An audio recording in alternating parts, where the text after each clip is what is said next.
Thank you, Margie, and thanks everyone for coming today. Thanks for having me speak to you on using tropes to strengthen your story. First of all, what is a trope? Can anybody tell me? I know a lot of you know, but anybody? Frank. A device to make your story more efficient. Okay. And Randy? A trope is, a prime example is in romance. The difference between a romance story and a love story is in romance, you have to have a happy ending. You absolutely have to have that. If it doesn't, say like if you remember Brian's Song, the movie, or the love story movie, somebody died in the end, so it wasn't a happy ending. So the romance trope has to have a happy ending. Thrillers have to move quickly. There's many more examples, but I'll leave it at that. Thank you. Anybody else? Yes. A commonly used plot device. That's how I think. Great. And this is another description, a convention or device that establishes a predictable or stereotypical representation of a character, setting, or scenario in a creative work.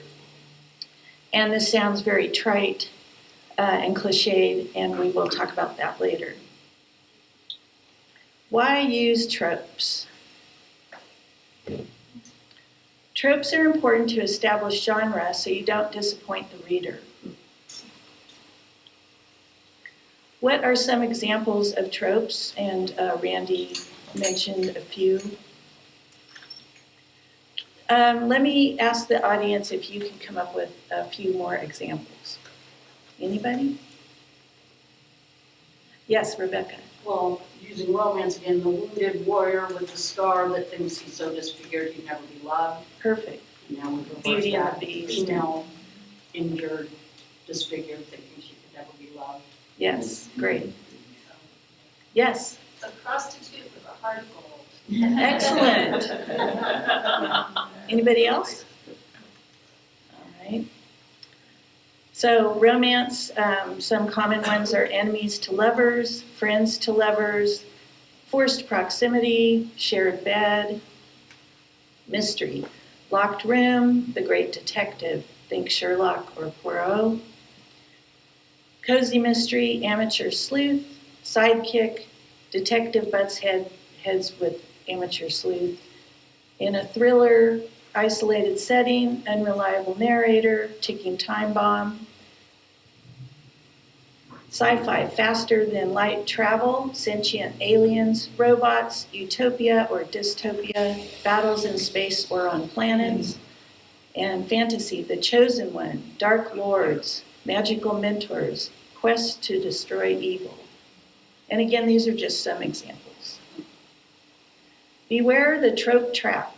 Don't fall into the trope trap where you end up with a cliche or flat two-dimensional character.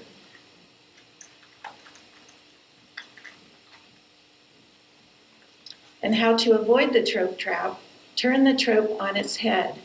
For example, instead of the damsel in distress, make the damsel save herself, as Princess Leia did in the movie Star Wars. Or Breaking Bad, the good guy turns evil, like in Scarface. His sidekick, Jesse, is a trope turned on its head. Instead of being comic relief, he's the one who feels, or he has a moral compass and feels emotion. And unlike Walt, struggles with guilt.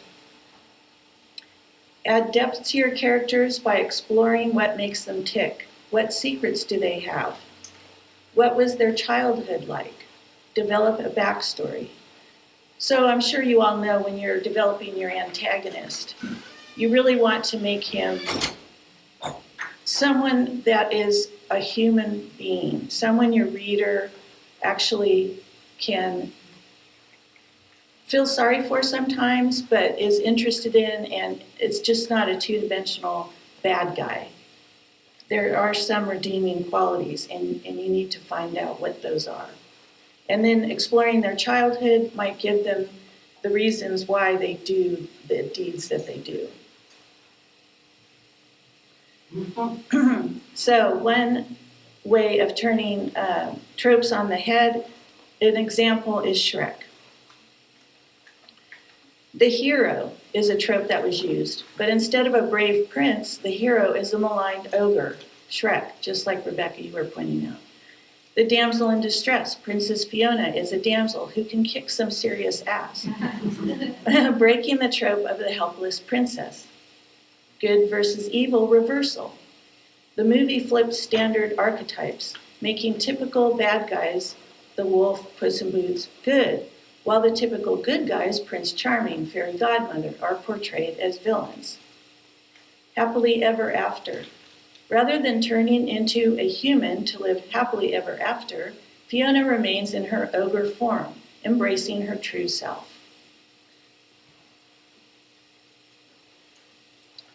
Tropes I used in my trilogy: amateur sleuth, but I made her take boxing lessons, which is unique. She's also a flawed hero, and in book 3, she's a reluctant hero. It's a small town setting, and there is a detective that butts heads with Rocky, but he grudgingly admires her. What tropes have you used in your work? Anybody? I know, Rick, you've used a flawed hero in your San Francisco detective series. Well, one trope I did was the detective always in fighting with his supervisor. You know, That's great, because that's a conflict. conflict And, always, yeah. and that's a trope. And that's what tropes are good for, is conflict. And what is the flaw with your detective? It's kind of unusual. Oh, he's got social anxiety disorder. So he's in a position and a job that he should never be in, but somehow he got drawn into it, and he has to learn to adapt to the situations. So. Yeah, I think that's great, because you took a trope and made it unique. Anybody else? Yes. Well, I use ordinary people, just typical ordinary people, and they find themselves with a choice to do something that is absolutely extraordinary, and their entire everything just flips, and they have to become extraordinary when it's totally, completely opposite of what they have always been. That's an excellent example. Oh, Rebecca? So in my mystery thriller, it's paranormal because I've got the trope that ghosts want their murder solved. Oh, yeah, great. And what about your new sci-fi? So the trope there is the superhero, genetically engineered to have telepathy and the power of all the different races in their alien world and in science fiction. Yeah, you can really get away with a lot of... Yes, it's so fun. Frank, what about you? You write historical. What kind of tropes do you use? All kinds of tropes. The cynical sidekick, Boy, the bad guy, the flawed bad guy, is more coward than bully. Oh, and he hides that? Does he hide his cowardly side? Behind incredible intimidation and bluster. Great. Anybody else? Yes. I used a FBI agent who was outsmarted by amateur Pinkerton detectives. Oh, nice. And the man sitting next to you? Did you raise your hand? Oh, yeah. I was gonna say, I use what's called, what I believe is, I termed it the walking dude trope, and it's from Stephen King. He does, it's like Randall Flagg character, that it's kind of like this outlaw-ish type of guy that just sort of appears in things, but the whole story ends up hinging on him later on. Ah. He's mysterious, and he could be demonic, but he might not, he might also just be human. Oh, And that's I find great. that pops up in a lot of my work. Ah, that's cool. Yeah, I can't remember what the trope was called, but in Die Hard, the movie where Bruce Willis is running around barefoot and he's cutting his feet up, they called that as something funny like that, like you're calling it the walking dude, and they called it like the, I don't know, something foot trope or something. I don't know. So it must be something where your hero is getting beat up and severely injured. So in Star Wars, this is a perfect example of lots of tropes. Does anybody remember what tropes were used in Star Wars? Yes, Space Cowboy? that's good, that's good. Brandy? The reluctant hero, he gets called and he doesn't want to go until he's forced into it. Mm-hmm. Great. Oh, Frank, go ahead. Whoop. The half mystical mentor. Oh, yeah, excellent. So The Hero's Journey by Joseph Campbell was used. Luke Skywalker follows the classic hero path, mundane life, call to adventure, mentor, and victory. The orphan, this is a big one.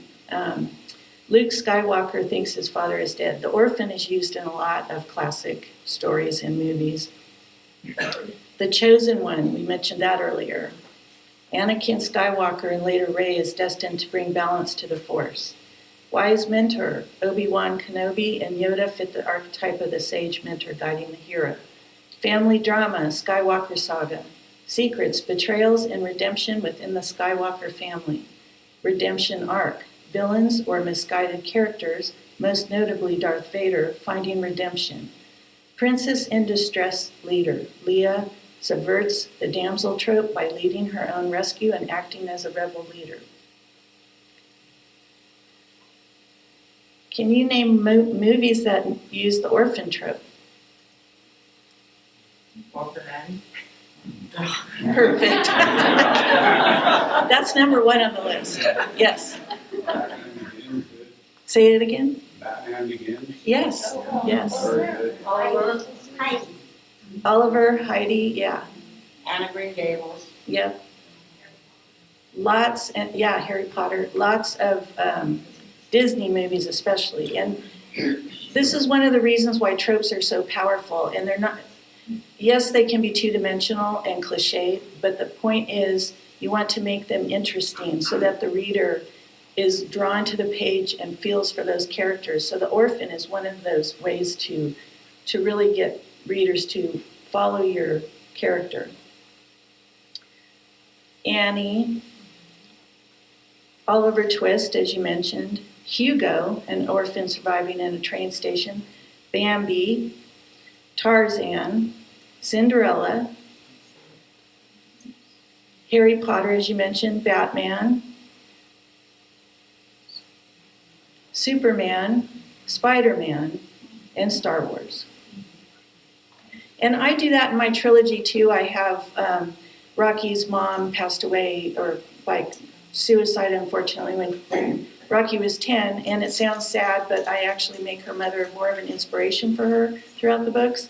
And again, it's a way to get the reader to feel more compassion and empathy for your hero. So I had mentioned earlier when I was talking to Margie and the group about what else I wanted to talk about with tropes and how it's using them to market your book. Identify the major tropes in your story. For example, you might find found family is central to your story. I think Rebecca or somebody was talking about found family. Highlight tropes in your blurb, cover design, and social media using relevant hashtags to attract readers searching for those specific experiences. Use your book's specific tropes as keywords in ads and descriptions to meet reader expectations and guide them to your story. And this works in the metadata too if you know how to do that, when you're putting the keywords into the metadata. So this is an example. This is a local author who is extremely good at marketing. She lives in Cool. So this is what she does to promote her books and show you what the tropes are. Forced proximity, shadow daddy, I don't really know what that is. Small town, magic tea shop, dark secrets, enemies to lovers, family curses. And she writes this kind of witchy series of books, so this really speaks to those readers.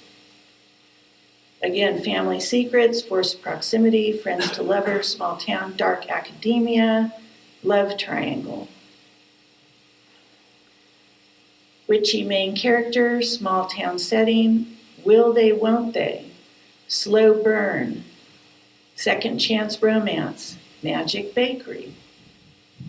Karen, Yes, are these from her website? What would she do with that picture? so these are on her website, but she uses them on social media like Facebook, Instagram, Twitter, any platform, TikTok. But she does more video on some of those platforms that are more important for video. So I know this is a pretty short presentation, but and essentially the takeaway with Tropes is that they define the genre, they sell books, and they're another tool in your toolbox. And so I just want you to look at Tropes in a different way and really think about how you're using them and how to use them in a new way. And maybe if you're just starting a story, you can think of them as a prompt, like the damsel in distress that you want to flip on the head and have her save herself. That could be the beginning of a short story. So I didn't, come up with all this myself. My resources are from the Trope Thesaurus by Jennifer Hilt. And you can go to her website, jenniferhilt.com, and she has a 5-page list of tropes that you can download for free. She has a blog that she's on a lot of podcasts. She has, I think, 5 books in the series which address different genres. And then the kindlepreneur.com has book tropes and how to use them in your keywords.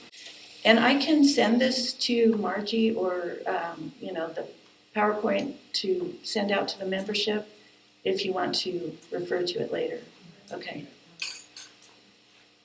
So does anybody have any questions? Yes. Quite a few of our members are writing memoirs Mhm. of their life. Can you think of a way tropes would be appropriate to use in your time? So maybe write it like chronological. Right. I have never written a memoir, but I was told when you write a memoir, you want to focus on one of the biggest turning points in your life, the highlight that really is a changing moment for you. And I think we're all flawed heroes, hopefully not anti-heroes, but everybody has 2 sides to them, and people have secrets. Secrets is a big trope. So I think there's a lot in memoir that you can use tropes with. Yes? So while I was listening to you, I'm doing characterizations in my memoir, going back and trying to think of them. And as I'm writing them, I realize that some of the things that you said, your character changes or they become the hero, or just an ordinary person has to do something extraordinary. So I'm going to emphasize that more in the scenes so that it's more available. Yes. To see the character. Yes. Excellent. Yes. And yes. You in the vertical striped shirt. Raise their hand. In the trope thesaurus, does Jennifer help address tropes that are now considered harmful? Because there are some tropes from the past, like the white savior, right, that are now kind of considered harmful or not really culturally relevant anymore.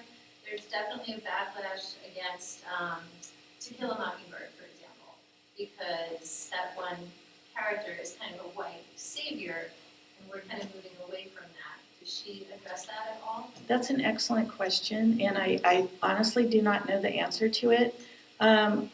My immediate go-to is that if you're going to use something like that, I think you would do it intentionally and do it by, again, turning it upside down on its head, or using it as a symbol to further the story in some way because you're trying to make a point.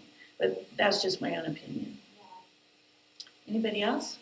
Over here. Over here. So piggybacking on that, so I would say it makes me think that if you write historical fiction, you would have that type of a trope, and it would be acceptable, I will say, because it's historical fiction. Would you say that's probably?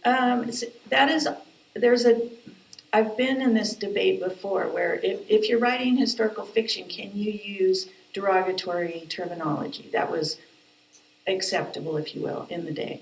And I think that's up to the author, and if they're trying to make a point, I think it's fine, but that's their decision, and I just don't think it should be used arbitrarily without real thought going into it. Yes? I just had a question about the two images that you had up there that they use for marketing. Oh, uh-huh. Have the author or authors of those books found that presenting those tropes around the book that they're trying to market, does it actually attract readers to the book? I've seen this kind of graphic used a lot, but honestly, I don't. That would be like, I would have to actually ask her in person to show me her sales based on when she, presented this graphic on whatever platforms. I just know she sells a lot of books, so she must be doing something right. And this is appealing, it's eye-catching, and these tropes that she's calling out speak to those readers who want to read about that. And all I can imagine is it's working for her. So I would try it if I were you. Yes, Rebecca. So, Rennie, is that how you say the name, Randall? Oh, Brienne Randall. Yeah. At the sci-fi conventions, cozy fantasy has become as much in as cozy mysteries. I have not heard of that cozy fantasy. And I knew immediately from that marketing that is a cozy fantasy. Oh, that's interesting because I haven't read, I have one of her books, I haven't read it yet, but I think she has a lot more sexual scenes. Yeah, the sci-fi world, sex is cozy. Wow, okay. We're good with sex. Alien sex. There's no grim, dark violence. And, Go where no man has gone before. and hers was brought up, so That's she great. must be doing it well. That's good to know. Thank So, you. yeah, asking about Mother Looking, it was brought up on the list of cozy fantasies. Okay, So thank you. she must be doing something well. Yeah, For a brand new genre. right. Anybody else? Can you make a distinction between tropes and like genre conventions? Same thing, Right. different? So you kind of touched on that earlier. Conventions are more like the rules of the road for like a cozy mystery. The violence happens off the page. It's a small town setting. No gratuitous sex. Very little swear words, if any. Small town setting is bordering on trope, though. Like return to your small town, your hometown is a trope. So there are conventions which are like rules for each genre, and then the tropes are those characters, those archetypes, those enemies to lovers, situations that you put your characters in. Hopefully that distinguishes the two. Great, thank you. Margie. Yeah, so in terms of promoting your series of boxing mysteries, which social media have you used and which are considered effective? and then also, are you working on a book 4? Oh, thanks. Well, I'll answer the easy question first. I'm only going to have 3 books in this series, and I'm working on a new series, tentatively called the Mother-Daughter Detective Agency.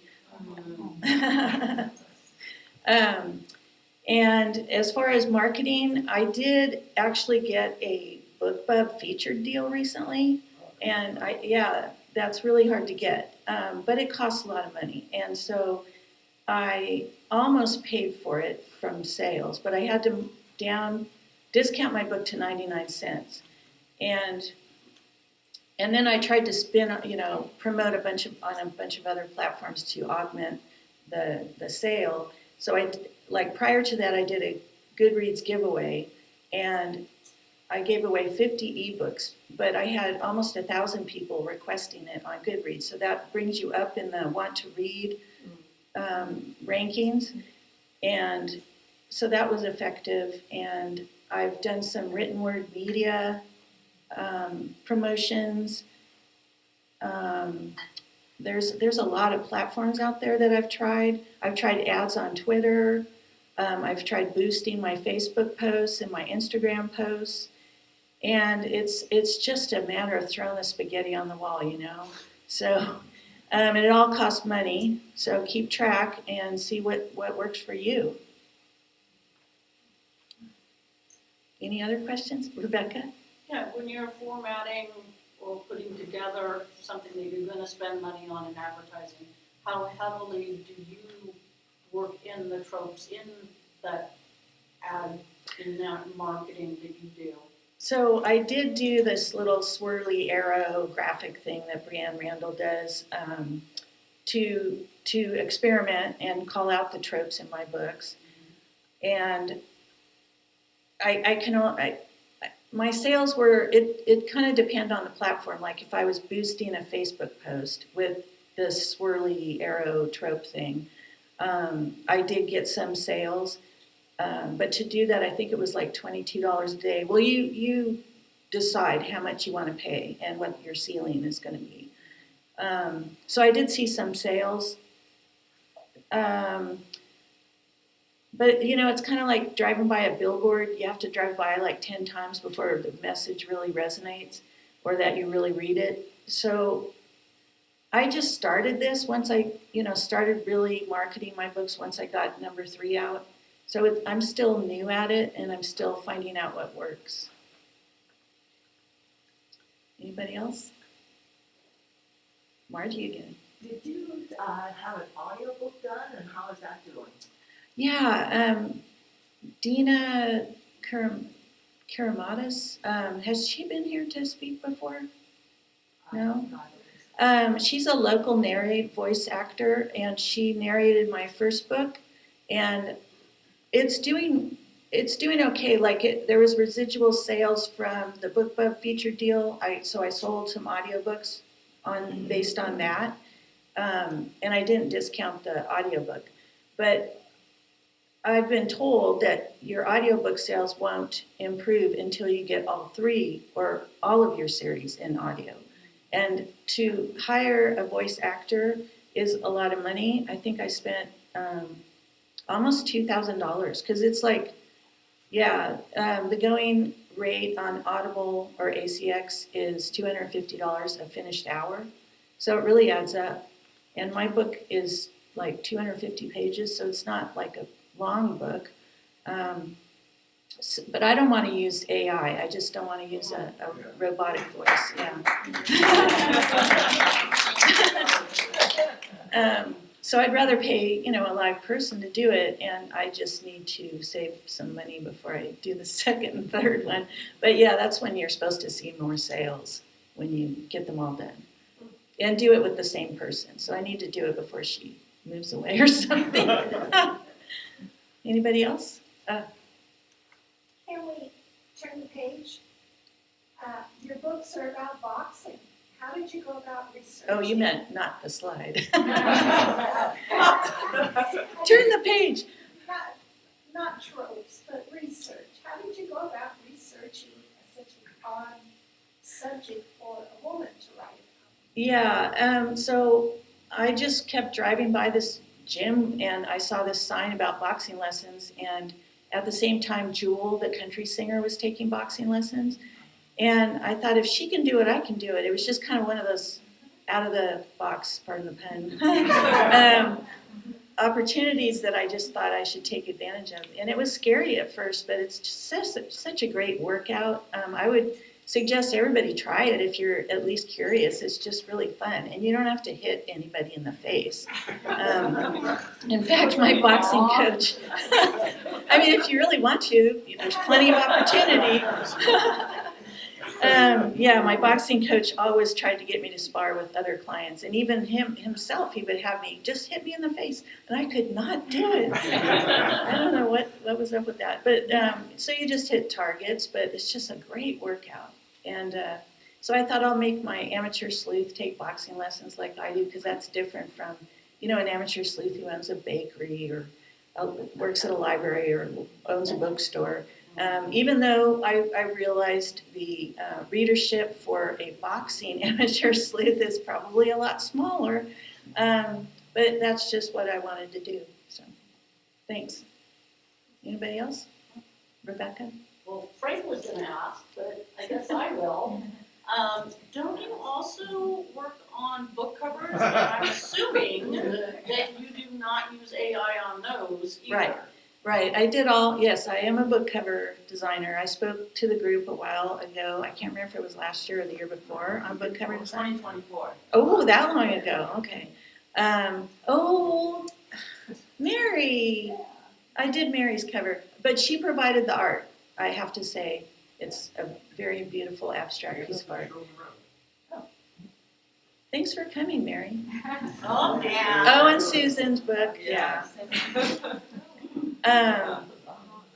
Yes, I do not use AI for the covers, and I did my own book covers. By the way, I have books 1 and 3 today if you're interested in buying them. I ran out of book 2, sorry. Oh, congratulations. And book 3 is meant to be a standalone, so if you have not read any of my other books and you want to try book 3, it's a lot of fun. So you don't have to read books 1 and 2 to enjoy book 3. And it takes place outside of Georgetown in the El Dorado National Forest.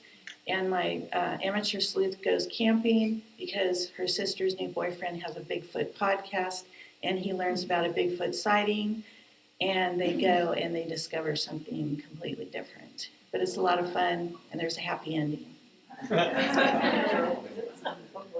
Yes? Can you speak a bit about your writing process, like plotter? So I'm a plantser. I'm a plotter and a pantser. So I outline it first, and I usually know the beginning and end, or I always know the beginning and end. And then as I flesh out the middle, that's where things kind of change. And that's the fun part for me. So I really enjoy just kind of letting the story take me where it needs to go. What tools do you use in writing as far as like word processing, formatting?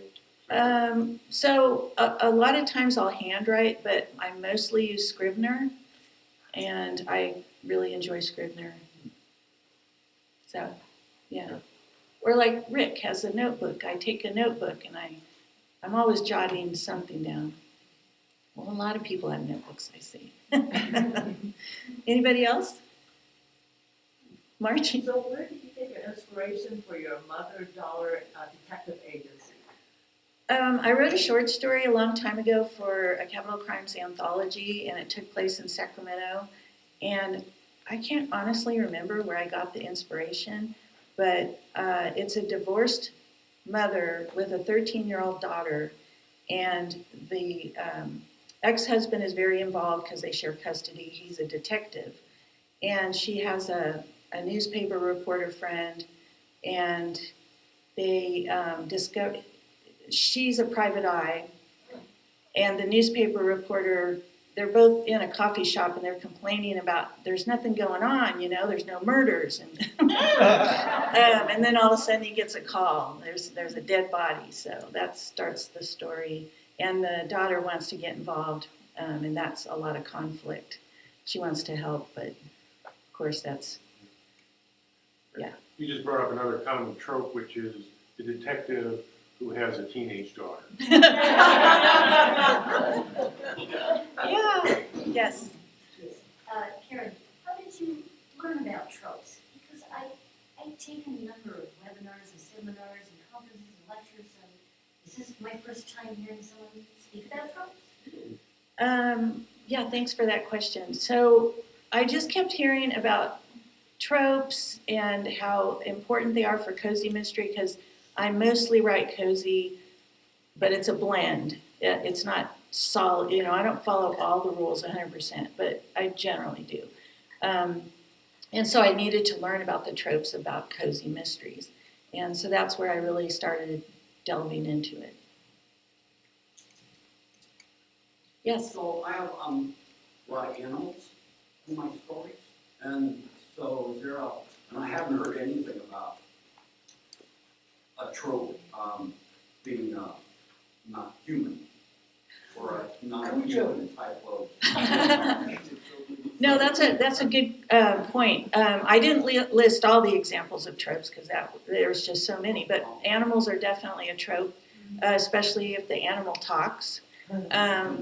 If they solve mysteries, you know, I mean. I'm an extinct animal and reincarnated. Oh, see, that's good. Now you're turning the animal trope on its head. Oh, yeah. I would take it that way. Anybody else? All right, well, thank you. Thank you so much.